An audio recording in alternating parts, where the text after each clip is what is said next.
Hello everyone, আসসালামু আলাইকুম। I hope আপনারা সবাই ভালো আছেন। আমিও আলহামদুলিল্লাহ ভালো আছি। Welcome to my new blog Juairia CPT episode. তো ওই দিন আমরা একটা পিকনিক করলাম, আমাদের ল ডিপার্টমেন্টের সবাই মিলে। তো ওই দিন আমাদের ক্লাসও ছিল, বাট আমি মানে আগে যাই নাই, আমি ঠিক ক্লাসের টাইমে গেছি, ক্লাস করছি, ক্লাস করে দেন পিকনিকে জয়েন হয়েছি। তো ওই মুহূর্তে সব রান্না বান্না, গান বাজনা, আড্ডা টাড্ডা অলমোস্ট সব শেষ, খাবারের টাইম হয়ে গেছে, স্যার ম্যামরা চলে আসছে। তো বেশি একটা মজা করতে পারি নাই, কারণ ওই তো বললাম আমি গেছি লেট করে, আর আমার ঘুমও ওই দিন লেট করে ভাঙছে।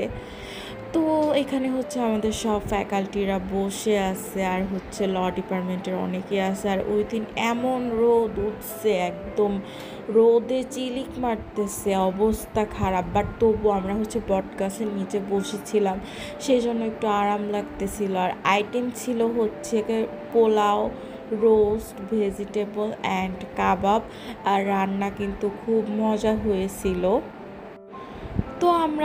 তো আমরা এখানে তিনজন বসে আড্ডা দিতে দেন আমাদের খাওয়া দাওয়া চলে আসলো। তো আমরা খুব মজা করে খেলাম, আর খাবারটা খুব মজা ছিল। বাট ওয়ান টাইম প্লেটে খেতে একটু কম ঝামেলা হয়ে যেতেছিল, যেহেতু আমরা একটু বাইরের প্লেসে আসি। বাট এটাই কিন্তু খুব মজা, মাটির চুলায় রান্না, গাছের নিচে বসে খাওয়া দাওয়া, এটার মজাই কিন্তু আলাদা। তো আমি এখানে একটু ঢং করতেছিলাম, একটু গাছের নিচে ছবি তুললাম। আর আমার চেহারার অবস্থা দেখেন, মানে আমি ঘুম থেকে উঠতে লেট করে ফেলছি, তো রেডিও হয়নি ভালো করে, সামনে যা পাইছি তাই পরে আসছি। তো উনি আমার খুব ফেভারিট একজন স্যার খুব ভালো ভালো সাজেশন দেয়, খুব ভালোই করে সবার সাথে।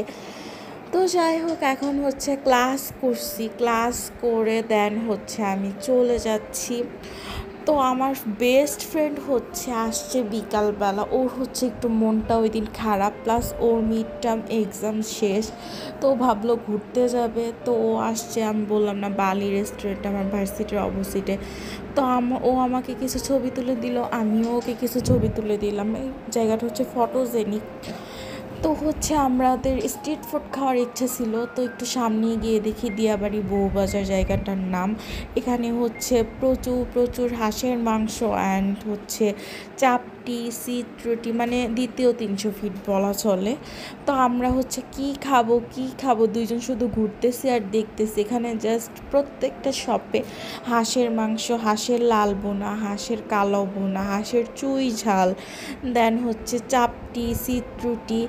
আর আমরা ভাবতেছি শীতের মধ্যে এসে এখানের হাঁসের মাংস খাবো। তো আমরা ডিসাইড করতে পারতেছিলাম না, মোমো খাবো না হাঁসের মাংস খাবো না ফাস্টফুড খাবো। তো এই জন্য আমরা ঘুরে ঘুরে দেখতেছি। তো এখানে ফাইনালি আমরা ডিসাইড করলাম কাবাব খাবো। কাবাবের সেকশনে যায়, এত সুন্দর একটা স্মেল আসতেছিল, আর এখানে সব ধরনের কাবাব আছে। তো আমরা এখানে হারিয়ালি কাবাব অর্ডার করছি ট্রাই করার জন্য, ভালো হয় না খারাপ হয়। আর নর্মাল চা অর্ডার করছি, চাটা খুব ভালো ছিল। বাট ওইখানে মশার কামড়ে অবস্থা খারাপ। আর খাবারটা এত মজা ছিল, মানে প্রাইস অনুযায়ী অনেক ভালো ছিল। তো আমরা লুচি দিয়ে কাবাব খেলাম, সাথে চা খেলাম। বাট অর্থিত খাবারটা প্রাইস অনুযায়ী, প্লাস খুব ফ্রেশ ছিল। আমাদের সামনে একদম স্মোকি বারবিকিউ করে আনছে। এটা হারিয়ালি কাবাব ছিল, সাথে ম্যানুস অ্যান্ড সালাদ ছিল। তো আমরা দুইজন খুব তৃপ্তি নিয়ে খাইছি। আর এখানের খাবার খুব ভালো। দেন আমরা বাসায় চলে যাচ্ছি। আর আজকের ব্লগটা এই পর্যন্তই। সবাই ভালো থাকবেন, সুস্থ থাকবেন। আল্লাহ হাফেজ। আবারও নেক্সট কোনো ব্লগে দেখা হবে। তো tata, bye bye, take care, আল্লাহ হাফেজ। আর ব্লগগুলি ভালো লাগলে অবশ্যই like, comment, share and follow দিয়ে দিবেন, এবং আমার YouTube channel Juairia's EPT episode subscribe করে দিবেন। তো আল্লাহ হাফেজ।